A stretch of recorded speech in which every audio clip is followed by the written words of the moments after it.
Hello बच्चों, कैसे हैं आप सब। एक बार पुनः से कोचिंग क्लासेस पर स्वागत है। बहुत सारे बच्चों ने कहा कि सर जो आप क्वेश्चन देते हैं वो हमारे सेट में नहीं आता है। तो मैं आपको बता दूं कि जिस जिले में जो सेट पेपर आ रहा है वही सेट आएगा। लगभग हम जो प्रश्न पत्र देते हैं बच्चों आप लोगों को लगभग 20 सेट से ज़्यादा मैचिंग करता है। ठीक है, तो लगभग जिसका 20 सेट रहता है उसका तो बिल्कुल आना ही आना है। लेकिन अभी जो इंपॉर्टेंट क्वेश्चन दे रहा हूँ वो 20 सेट जिनका आएगा भाई साहब, उनमें से मोस्ट इंपॉर्टेंट क्वेश्चन फंसने वाला है। ठीक है, इसलिए आप लोग तैयार कर लेना। बाकी आप लोगों को तो मैं एक पहले भी बोला था बच्चों कि यदि आप लोगों को कुछ भी नहीं आ रहा है तो आप 4 सेट मॉडल पेपर तैयार कर लो। 4 सेट मॉडल पेपर हम लोग प्रोवाइड करते हैं सी कोचिंग क्लासेस के माध्यम से। और फिजिक्स में हमने देखा था लगभग 80% फंसा था, लगभग 80%। 4 सेट मॉडल पेपर जो तैयार करके गया था 4 सेट में 80% फंसा था। ऑब्जेक्टिव तो मान लीजिए कहीं से भी आ सकता है लेकिन क्वेश्चन वहीं से आता है। इसके लिए आपको करना क्या है बच्चों, 9685299149 ये मेरा पर्सनल नंबर है, इस पर व्हाट्सअप करना है। 4 सेट का मात्र 20 रुपए है। इसका यदि आप लोग ले लेते हैं, अब ये 4 सेट जो है ना बच्चों, कल संडे है, कल इसका पूरा ऑब्जेक्टिव सॉल्यूशन फ्री में आपको यूट्यूब पे मिलेगा। ठीक है, बाकी ये पेपर 20 रुपीज चार्ज लगेगा। इसका आप प्रॉपर रूप से लेकर 4 सेट यदि आप तैयार कर लेते हैं अभी के अभी लेकर, तो मैं डेफिनेट कहता हूं कि आपको इधर उधर भटकना नहीं पड़ेगा। फिलहाल चलिए प्रश्न की बात करते हैं। आज का पहला प्रश्न है हेनरी का नियम। ठीक है, पहला प्रश्न बच्चों।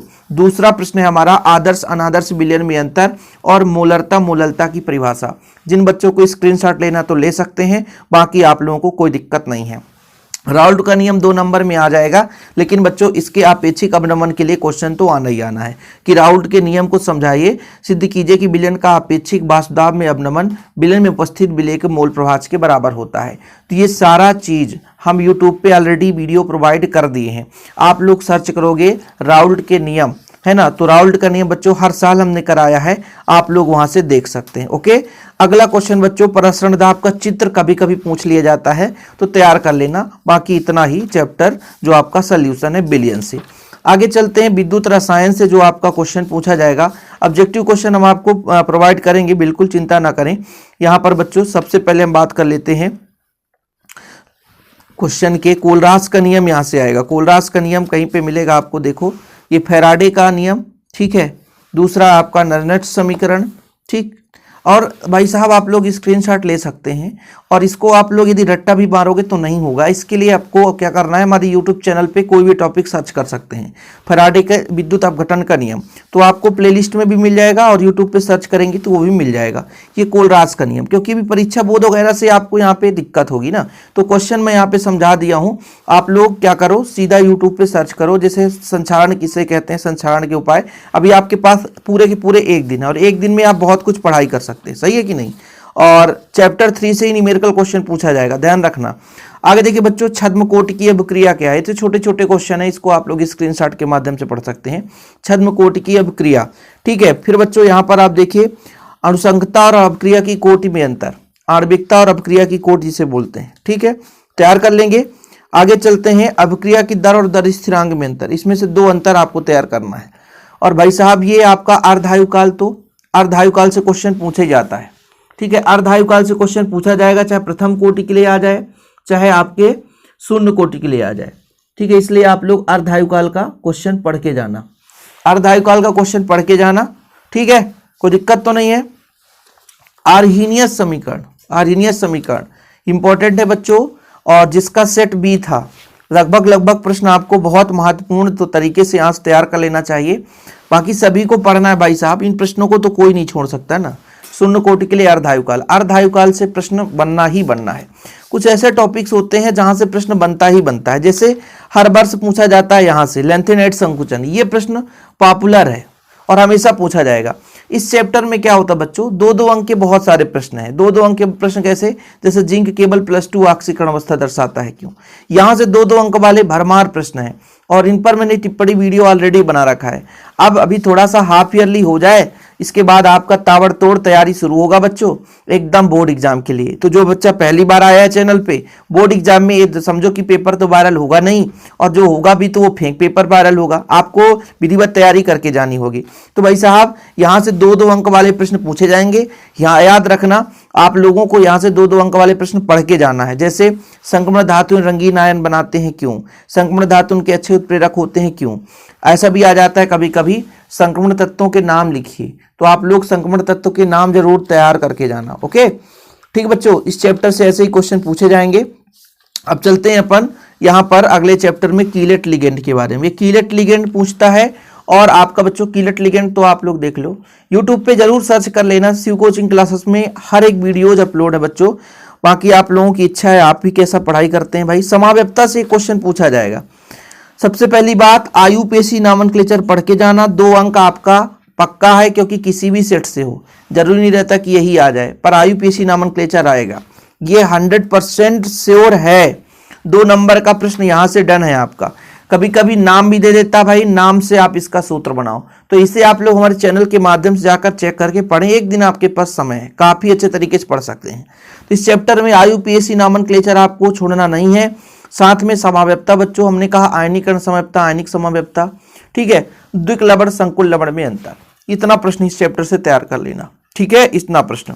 आगे चलते हैं हेलोएल्केन हेलोएरीन। हेलोएल्केन हेलोएरीन में बच्चों क्लोरोबेंजीन से प्रश्न आएगा, ध्यान रखिएगा। क्लोरोबेंजीन की रासायनिक अपक्रिया आप पढ़ लेना, ठीक। सेंडमेयर अपक्रिया पढ़ना है, सेंडमेयर अपक्रिया। फिर आपका बच्चों हुंस-डीकर अपक्रिया, क्या हुंस-डीकर अपक्रिया, ऐसी अपक्रियाएं तो पढ़ना ही पड़ेगा भाई। SN1 SN2 ये मोस्ट पॉपुलर। चलो SN1 SN2 अपक्रिया पढ़ के जाना, बिल्कुल छोड़ना नहीं है। अभी मैं एक दिन में कितना करा दूं, नहीं तो पूरा चैप्टर ही समझा देता, ऐसा नहीं हो पाता बच्चों। DGT डाइक्लोरो डाइफेनिल ट्राइक्लोरोएथेन, हर एक टॉपिक को मैंने कवर करा रखा है चैनल पे, प्लीज आप लोग जाइए और मॉडल सेट यदि तैयार कर लेते हैं तो आपको भटकना नहीं पड़ेगा। वही है ना SN1 SN2 अपक्रिया। अंतर भी पूछ सकता है और इसको थोड़ा सा वर्णन करने को भी पूछा जा सकता है, इसलिए आप लोग अभी के अभी तैयार जरूर कर लें बच्चों। ओके, तो इसमें से लगभग यही आएगा। बाकी क्या होता है जब ये आप तैयार कर लेना। अगले चैप्टर पे चलते हैं, रिवर टीमेन अपक्रिया, कोल्बे अपक्रिया, काफी महत्वपूर्ण है। रिवर टीमेन अपक्रिया, कोल्बे अपक्रिया, ठीक है बच्चों, कोल्बे अपक्रिया पूछा जाता है।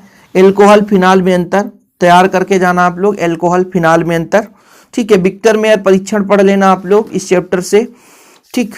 चलो आगे चलें बच्चों, ये आपका है क्या है, एल्कोहल का ऑक्सीकरण, उतना महत्वपूर्ण नहीं है, कभी कभी पूछ दिया जाता है। लास्ट चैप्टर से चलें बच्चों, लगभग लास्ट चैप्टर से काफी महत्वपूर्ण क्वेश्चन पूछे जाएंगे। यहाँ पर आप देख लो थोड़ा सा टालिन अभिकर्मक वगैरह। यहाँ पर देखो हेल-बुलार्ड जेलेंस्की अपक्रिया, ये अपक्रिया कोई नहीं पढ़ के जाता। हेल-बुलार्ड जेलेंस्की अपक्रिया, इसे कोई पढ़ के ही नहीं जाता, सोचता है आएगा ही नहीं, है ना। तो फटाफट तैयार कर लो बच्चों, सेट बी के क्वेश्चन आने वाले हैं ऐसे ही। स्टीफन अपक्रिया, स्टीफन अपक्रिया ये लो, ठीक है, स्टीफन अपक्रिया, ठीक। साथ में आप पढ़ लेना पार्किन अपक्रिया, क्या बच्चों, पार्किन अपक्रिया, पार्किन अपक्रिया पढ़ लेना। और ये सारे अपक्रियाएं आप लोगों को बोर्ड एग्जाम के पर्पज से भी पढ़ के जाना, जैसे कैनिजारो अपक्रिया, क्रॉस एल्डाल संघनन, कैनिजारो क्रॉस एल्डाल संघनन यहां से पढ़ना, ठीक। चलिए आगे चलें बच्चों,